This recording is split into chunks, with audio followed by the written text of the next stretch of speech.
Okay, ready to start? Mahi?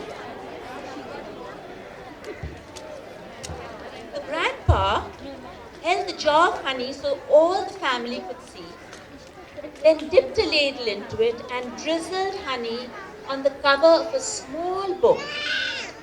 The little girl had just turned 5. Stand up, little one, he cooed. I did this for your mother, your uncles, your older brother, and now you. Then he handed her the book. Taste! She dipped her finger into the honey and put it in her mouth. What is that taste? The grandma asked. The little girl answered, sweet. Then all of the family said in a single voice, yes, and so is knowledge. But knowledge is like the bee that made that sweet honey. You have to chase it through the pages of a book. The little girl knew that the promise to read was at last hers. Soon she was going to learn to read. Do you remember a time when you didn't know how to read and you were learning how to read? Yes?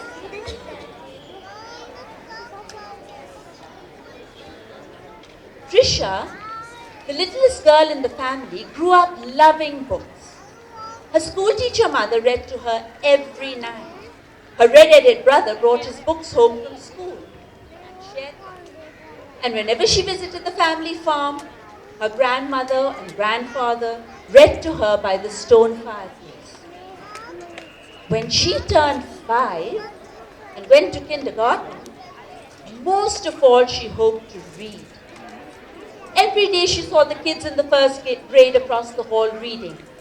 And before the year was over, some of the kids in her own class began to read.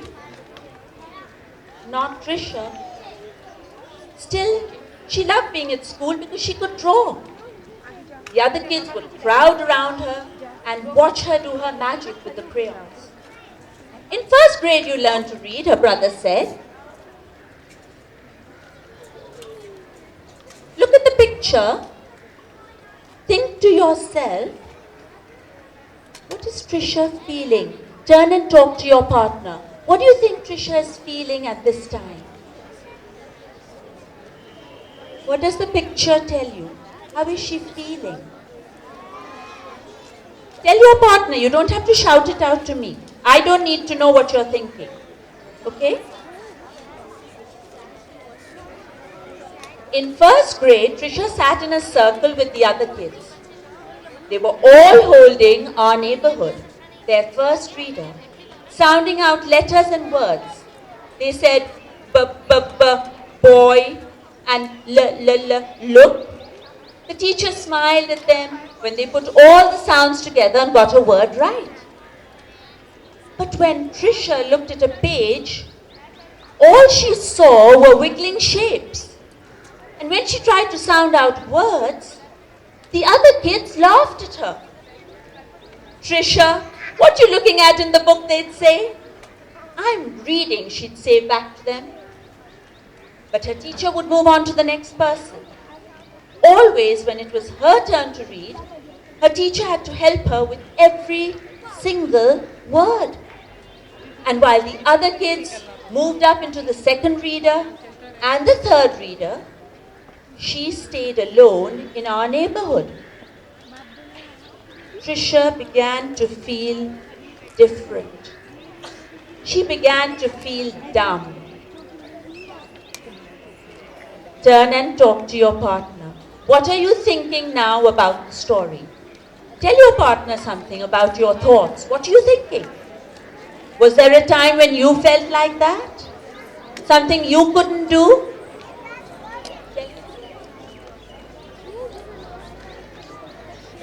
Share your thoughts with your partner.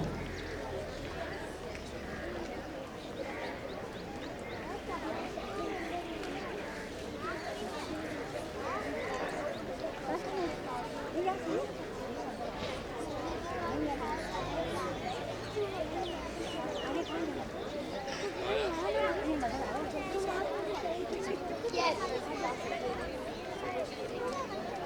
I am thinking I don't read my book. Would like to.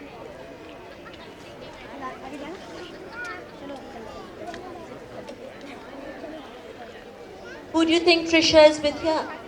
Who's this person? Her grandma. The harder words got for the little girl, the more and more time she spent drawing. How she loved to draw, or just sitting and dreaming, or, when she could, going for walks with her grandmother. One summer day, she and her grandma were walking together in the small woods behind their farm. It was twilight. The air was sweet and warm. Fireflies were just coming up from the grasses. As they walked, Trisha said, "Grandma, do you think I'm different?" "Of course," her grandma answered. "To be different is the miracle of life. You see all those little fireflies? Everyone is different." "Do you think I'm smart?" Trisha didn't feel very smart. Her grandma hugged her. "You're the smartest, quickest, dearest little thing ever." Right then, the little girl felt safe in her grandma's arms. Reading didn't matter so much. Is there a place or a time or a person whom you feel really safe with? Turn and talk to your partner. Who do you feel really safe with? Or a place where you feel safe?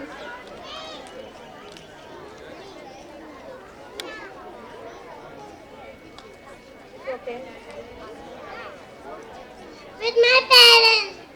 Okay, so some children feel safe with their parents.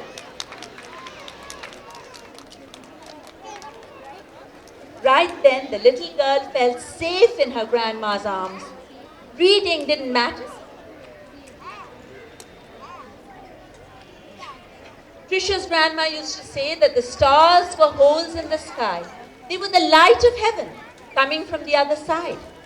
And she used to say that someday she would be on the other side where the light comes from. One evening they lay on the grass together and counted the lights from heaven. You know, her grandma said, all of us will go there someday.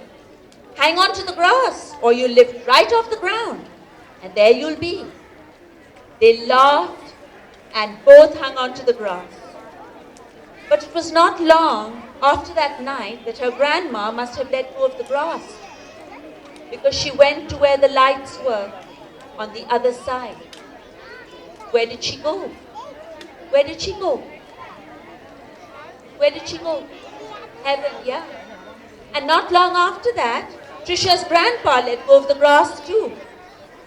School seemed harder now. Reading was just plain torture. When Sue Ellen read her page or Tommy Bob read his page, they read so easily that Trisha would watch the top of their heads to see if something was happening to their heads that wasn't happening to hers. And numbers were the hardest thing of all to read. She never added anything right. Line the numbers up before you add them, the teacher would say. But when Trisha tried, the numbers looked like a stack of blocks, wobbly and ready to fall. She knew she was just plain dumb.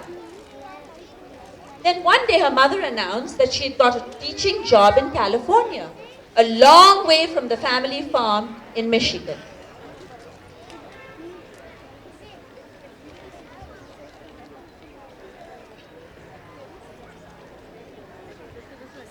Even though her grandma and grandpa were gone, the little girl didn't want to move. Maybe though, the teachers and kids in her new school wouldn't know how dumb she was.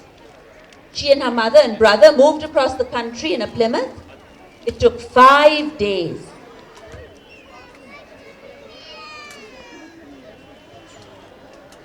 What do you think Trisha is feeling now? Turn and talk to your partner. Turn and talk to your partner. Tell him what you're thinking.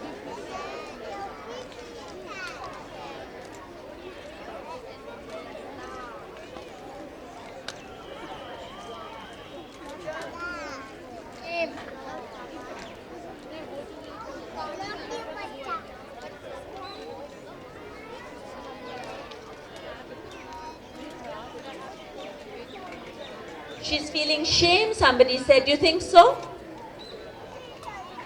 You think so? She's being bullied. She's being bullied, somebody said. Let's see. But at the new school, it was the same. When she tried to read, she stumbled over words. The cat ran. She was reading like a baby in the 3rd grade. And when her teacher read along with them and called on Trisha for an answer, she gave the wrong answer every time. "Hey, dummy," a boy called out to her on the playground. "How come you're so dumb?" Other kids stood near him and they laughed. Trisha could feel the tears burning in her eyes. How she longed to go back to her grandparents' farm in Michigan. Now Trisha wanted to go to school less and less. "I have a sore throat," she'd say to her mother, or "I have a stomachache." She dreamed more and more and drew more and more, and she hated school. Then when Trisha started 3rd grade, the school was all a buzz. There was a new teacher. He was tall and elegant. Everybody loved his striped coat and his grey pants. He wore the best clothes. All the usual teachers' pets gathered round him. But right from the start, it didn't seem to matter to Mr. Forker which kids were the cutest, or the smartest, or the best at anything. Mr. Forker would stand behind Trisha whenever she was drawing and whisper, "This is brilliant, absolutely brilliant. Do you know how talented you are?"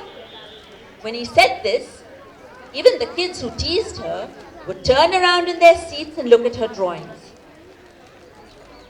But they still laughed whenever she gave the wrong answer.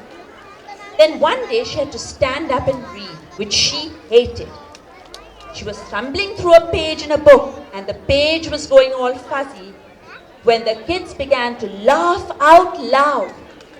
Mr. Forker, in his plaid jacket and his butterfly tie, said, "Stop! Are you all so perfect that you can look at another person and find fault with her? Turn and talk to your partner. What are you thinking?" Can you connect to this? Has this happened to you? Have you seen someone do it to somebody else in class? Make fun of them? Think about it. Talk to your friend. Talk to your friend. Talk to your friend and share your thoughts.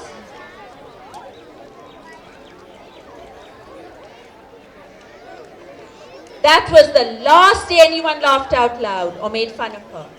All except Eric. He had sat behind Trisha for 2 whole years, but he seemed almost to hate her. Trisha didn't know why. He waited by the door of the classroom for her and pulled her hair. He waited for her on the playground, leaned in her face and called her, "Toad!" Trisha was afraid to turn any corner. Here Eric would be there. She felt completely alone. The only time she really was happy was when she was around Mr. Forker. He let her erase the blackboards. Only the best students got to do that. He patted her on the back whenever she got something right, and he looked hard and mean at any kid who teased her. The nicer Mr. Forker was to Trisha, the worse Eric treated her.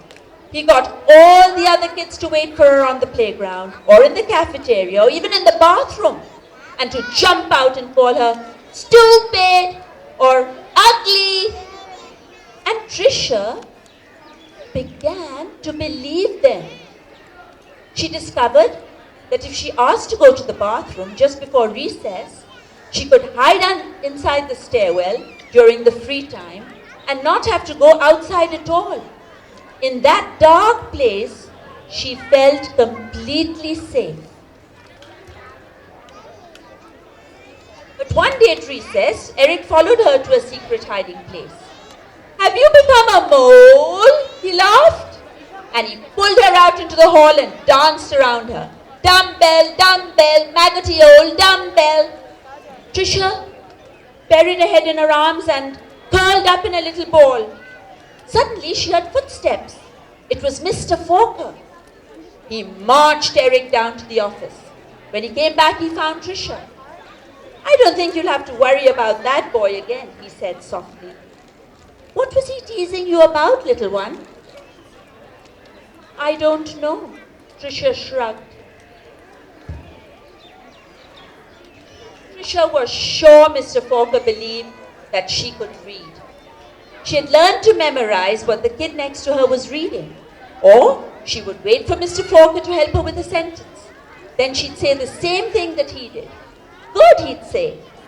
Then one day, Mr. Forker asked her to stay after school and help wash the blackboards. He put on music and brought out little sandwiches. All at once he said, let's play a game. I'll shout out letters and you write them on the board with the wet sponge as quickly as you can. A, he shouted. She wiped a watery A. 8, he shouted. She made a watery 8. 14, 3, D, M, Q. He shouted out.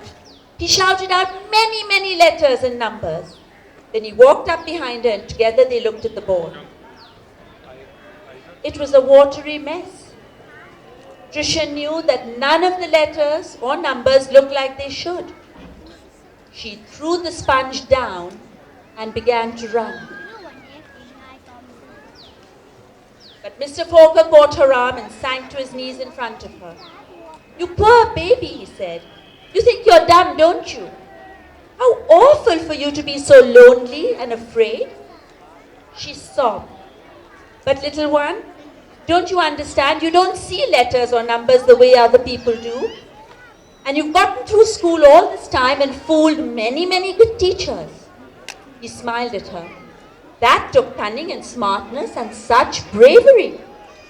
Then he stood up and finished washing the board. We're going to change all that. You're going to learn to read. I promise you that. You think that's going to happen? What do you think? Now, almost every day after school, she met with Mr. Forker and Miss Plessy, a reading teacher. They did a lot of things she didn't even understand. At first, she made circles in sand and then big sponges in the blackboard. She flicked letters on a screen and Trisha shouted them out loud. Letters, letters, letters, words, words, words, always sounding them out. And that felt good. But though she'd read words, she hadn't read a whole sentence. And deep down, she still felt dumb. And then one spring day, had it been 3 months or 4 months since they'd started, Mr. Forker put a book in front of her. She'd never seen it before. He picked a paragraph in the middle of a page and pointed at it.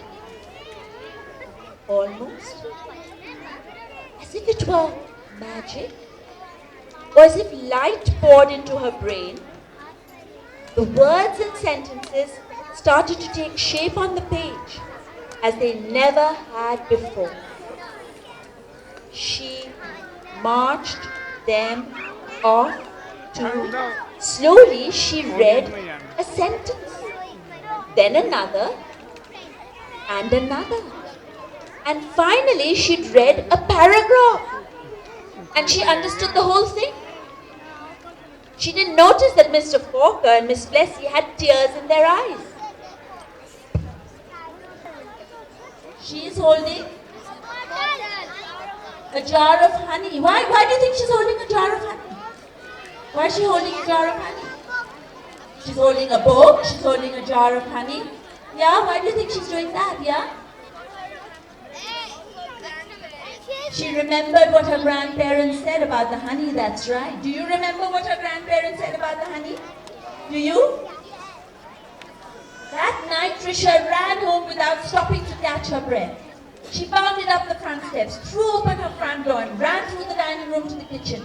She climbed up on the cupboard and grabbed a jar of honey.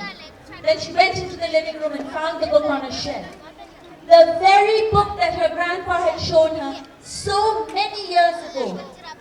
She spooned honey on the cover and tasted the sweetness and said to herself, the honey is sweet and so is knowledge. But knowledge is like the bee who made the honey. It has to be chased through the pages of a book. Then she held the book, honey and all, close to her chest. She could feel tears roll down her cheeks, but they weren't tears of sadness. She was very, very happy. We haven't finished. The most important part of the story hasn't come yet. I know, because that little girl was me, Patricia Polanco. The lady who wrote the story is the one whose story it is. This is what happened to her. I saw Mr. Forker again, some 30 years later at a wedding.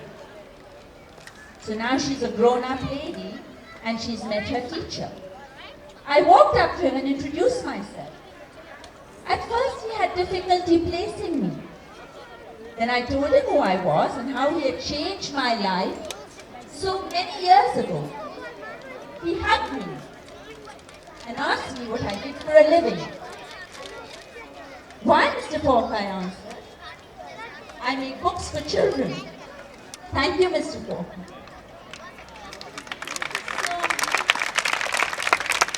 Yes, Patricia Polanco really does deserve a big hand because all the illustrations in this book, and I don't know whether you could see them very clearly, are actually hers. She not only grew up to be a writer, but she illustrates all her stories.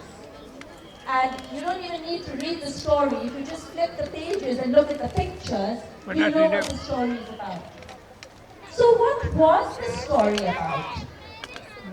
What was the story about? Turn and tell your partner. What was the story about? What did it mean to you? No one is perfect. No one is perfect. Okay. No one is perfect, some children are saying. We should encourage children to read. Anybody else got some ideas? What did it mean to you? We shouldn't laugh at anyone. We shouldn't laugh at anyone. You shouldn't find fault with people and laugh at them, yeah? We shouldn't laugh at anyone. That's right. If somebody is less intelligent, we shouldn't laugh at What should we do? We should help them. We should help them. If somebody can't do something, we should help them. We should laugh at them, right? Right? Okay.